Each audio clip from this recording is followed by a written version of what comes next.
Capítulo 3. Classificação dos dados. A nossa agenda cobre a classificação dos dados, descrevendo os tipos de dados e a explosão dos novos dados.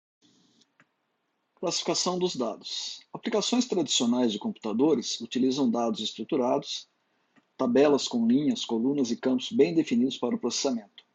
Os dados na era do Big Data originam-se de diversos locais com diferentes tipos e formatos, o que torna complexa a sua manipulação. Organizamos ou classificamos os dados em três tipos: estruturados, semi-estruturados e não estruturados. Descrevendo os tipos de dados. 1. Dados estruturados. São organizados em linhas e colunas, em formato de tabela, e são encontrados em banco de dados relacionais, sendo muito eficientes quanto à recuperação e processamento. As planilhas eletrônicas e SQL, que é a linguagem dos bancos de dados, são próprias para acesso e manipulação desses dados. 2. Dados semi-estruturados. São dados com organização diferenciada, normalmente provenientes da web, nos formatos de XML e JSON, que é o JavaScript Object Notation, que precisam de uma prévia análise dos dados para identificação de sua estrutura.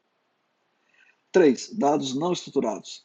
São dados de vídeo, áudio, e-mails, documentos de texto em geral e dados gerados por aplicativos de redes sociais, como mensagens do WhatsApp, por exemplo. Esses dados requerem um pré-processamento para análise. Algumas curiosidades. 80% dos dados mundiais são não estruturados. As empresas estão interessadas em desvendar os seus segredos e, para tanto, recorrem às tecnologias de Big Data.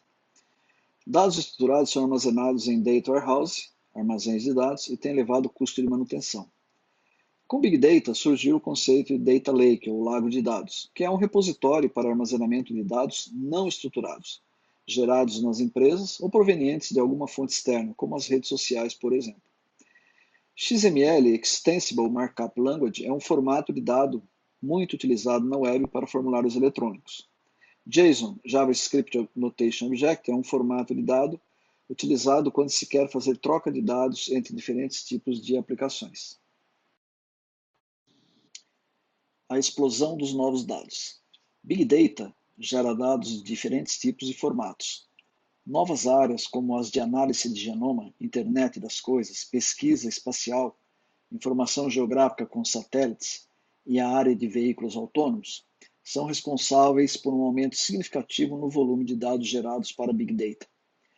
O total de dados gerados por um dia por um veículo autônomo é de 4.000 gigabytes ou 4 terabytes. Algumas curiosidades. Devemos ter até o ano de 2025 2 bilhões de genomas sequenciados. Eles ocuparão mais de 40 exabytes de armazenamento e terão realizados 10.000 trilhões de horas de processamento. Para o ano de 2020, em um único dia, um usuário vai gerar em média um tráfego de dados de 1,5 GB, um veículo autônomo de 4 terabytes e um avião de 5 terabytes. O JPL, Jet Propulsion Laboratory da NASA, está preocupado em arquivar as imagens vindas do espaço. Em média, chegam 700 terabytes por dia. Isso equivale ao fluxo de dados da internet por 2 dias consecutivos. Encerramos então aqui o nosso capítulo 3. Vamos em frente.